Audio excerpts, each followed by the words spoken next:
देशवासियों,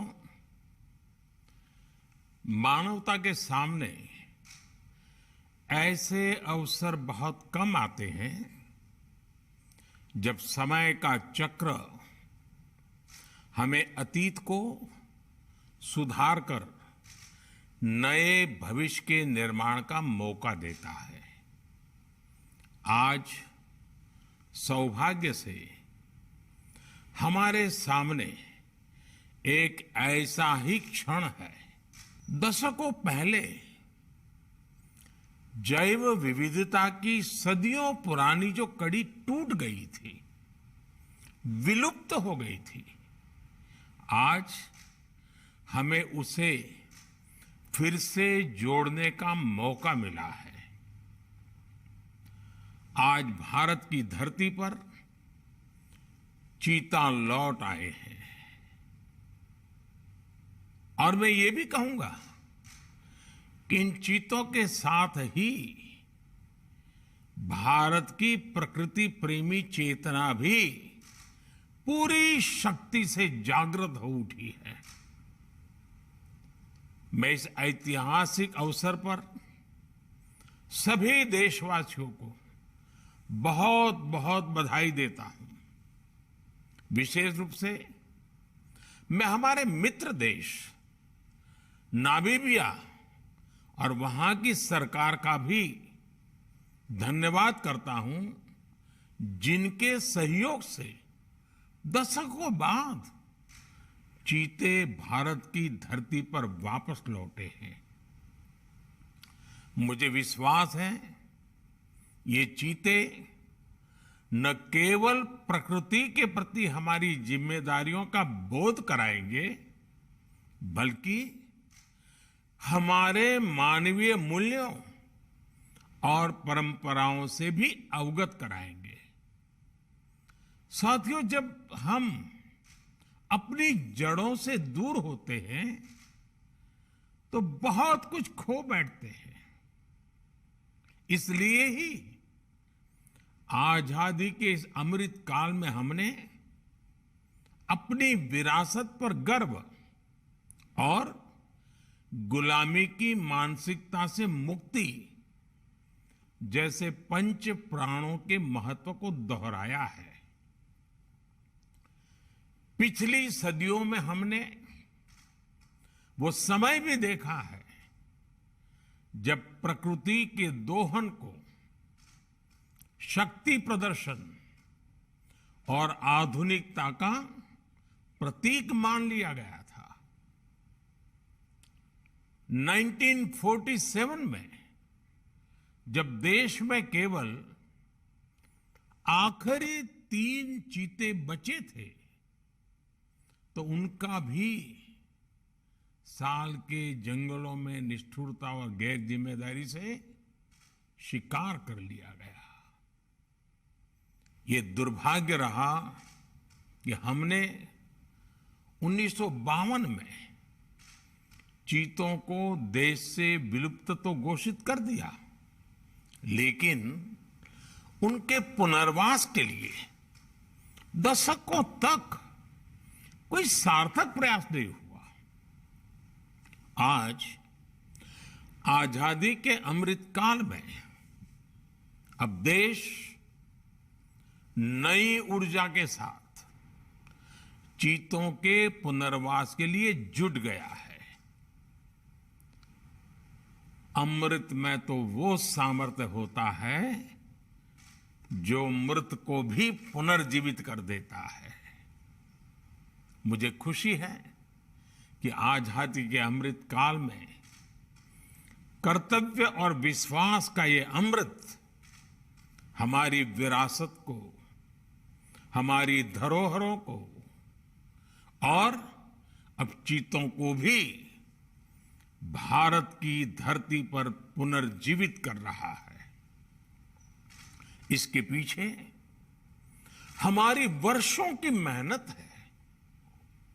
एक ऐसा कार्य राजनीतिक दृष्टि से जिसे कोई महत्व नहीं देता, उसके पीछे भी हमने भरपूर ऊर्जा लगाई। इसके पीछे एक विस्तृत चीता एक्शन प्लान तैयार किया गया। हमारे वैज्ञानिकों ने लंबी रिसर्च की, साउथ अफ्रीकन और नामीबियाई एक्सपर्ट के साथ मिलकर काम किया।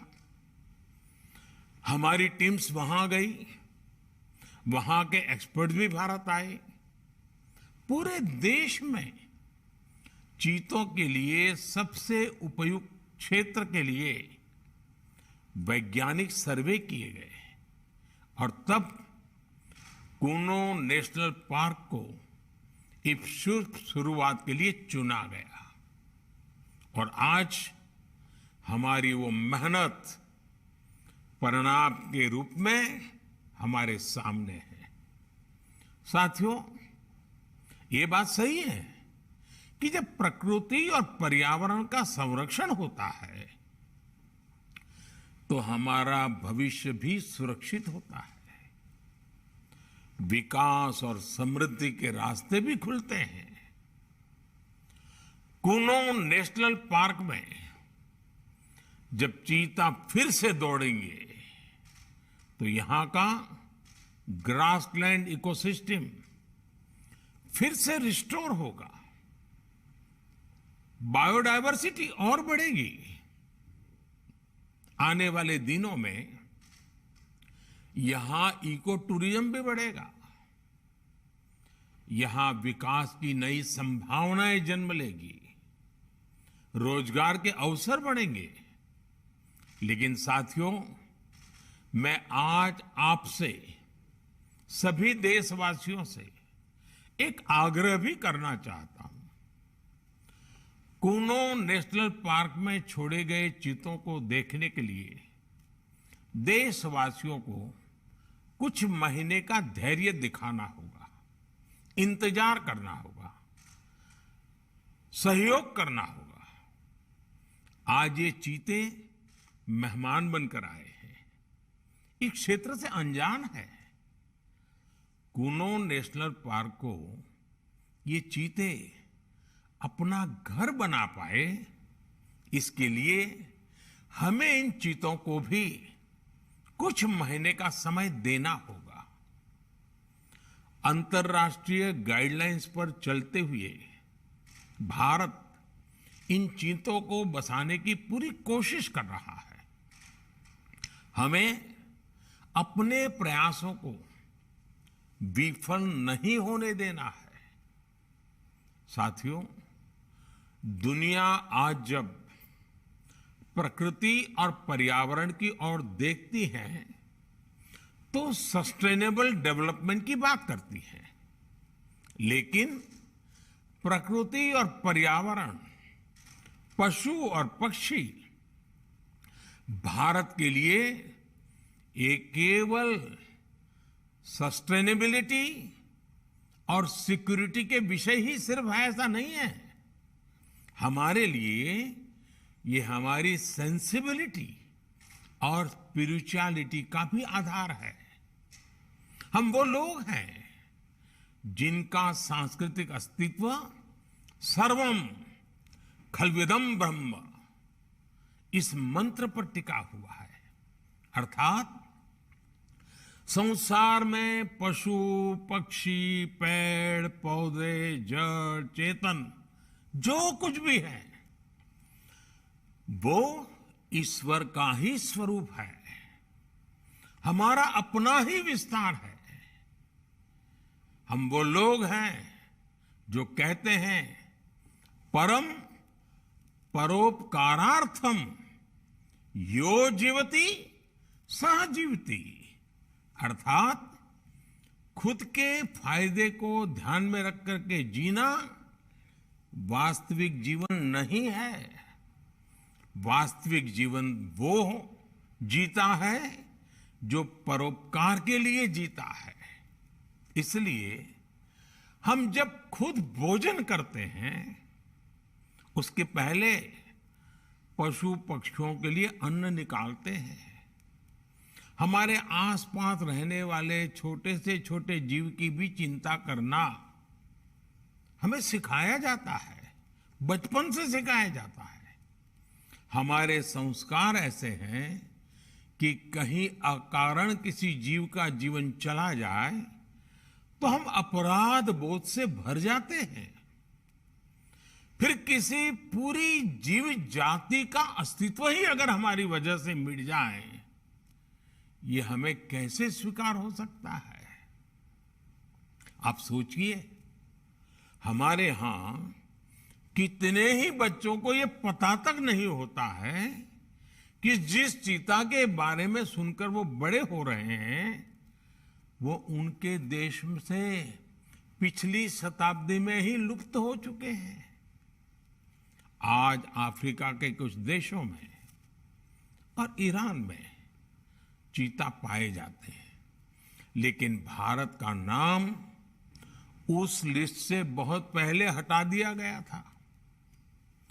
आने वाले वर्षों में बच्चों को इस विडंबना से नहीं गुजरना पड़ेगा।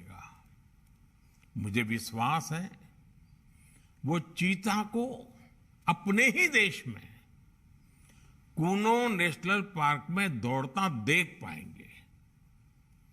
चीता के जरिए आज हमारे जंगल और जीवन, उसका एक बड़ा शून्य भर रहा है। साथियों, आज 21वीं सदी का भारत पूरी दुनिया को संदेश दे रहा है कि इकोनॉमी और इकोलॉजी कोई विरोधाभासी क्षेत्र नहीं है। पर्यावरण की रक्षा के साथ ही देश की प्रगति भी हो सकती है। ये भारत ने दुनिया को करके दिखाया है। आज एक और हम विश्व की तेजी से बढ़ती अर्थव्यवस्था में शामिल है, तो साथ ही देश के वन क्षेत्रों का विस्तार भी तेजी से हो रहा है। साथियों, 2014 में हमारी सरकार बनने के बाद से देश में करीब करीब 250 नए संरक्षित क्षेत्र जोड़े गए हैं। हमारे यहां एशियाई शेरों की संख्या में भी बड़ा इजाफा हुआ है। आज गुजरात देश में एशियाई शेरों का बड़ा क्षेत्र बनकर उभरा है। इसके पीछे दशकों की मेहनत, रिसर्च बेस्ड पॉलिसीज और जन भागीदारी की बड़ी भूमिका है। मुझे याद है, हमने गुजरात में एक संकल्प लिया था, हम जंगली जीवों के लिए सम्मान बढ़ाएंगे और संघर्ष घटाएंगे। आज उस सोच का प्रभाव परिणाम के रूप में हमारे सामने है। देश में भी टाइगर्स की संख्या को दोगुना करने का जो लक्ष्य तय किया गया था, हमने उसे समय से पहले हासिल किया है। असम में एक समय एक सींग वाले गैंडों का अस्तित्व खतरे में पड़ने लगा था, लेकिन आज उनकी भी संख्या में वृद्धि हुई है। हाथियों की संख्या भी पिछले वर्षों में बढ़कर 30,000 से ज्यादा हो गई है। भाई और बहनों, देश में प्रकृति और पर्यावरण के दृष्टिकोण से जो एक और बड़ा काम हुआ है, वो है वेटलैंड का विस्तार। भारत ही नहीं, पूरी दुनिया में करोड़ों लोगों का जीवन और उनकी जरूरतें वेटलैंड इकोलॉजी पर निर्भर करती हैं। आज देश में 75 वेटलैंड्स को रामसर साइट्स के रूप में घोषित किया गया है, जिनमें 26 साइट्स पिछले 4 वर्षों में ही जोड़ी गई हैं। देश के इन प्रयासों का प्रभाव आने वाली सदियों तक दिखेगा और प्रगति के नए पथ प्रशस्त करेगा। साथियों, आज हमें वैश्विक समस्याओं को, समाधानों को और यहां तक कि अपने जीवन को भी होलिस्टिक वे में देखने की जरूरत है। इसलिए आज भारत ने विश्व के ये लाइफ, LIFE, लाइफ यानी लाइफस्टाइल फॉर द एनवायरमेंट जैसा जीवन मंत्र दिया है।